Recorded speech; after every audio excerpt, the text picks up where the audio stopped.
Some Western Massachusetts school districts have already taken 1 or 2 snow days this year, but with more access to the internet and mobile devices, snow days may be different in the future.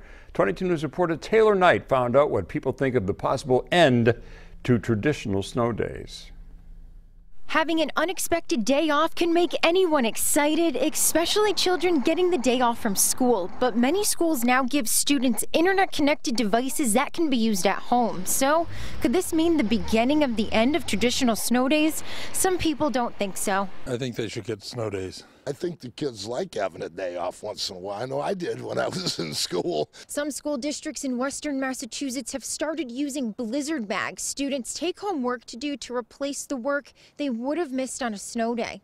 You need to have the consistency, keep the motivation or the momentum going, and they lose that on a snow day. In Westfield, for example, beginning on the 6th cancellation day and continuing for each snow day after that, students complete blizzard bag projects from home. Then they don't have to make up that school day in June.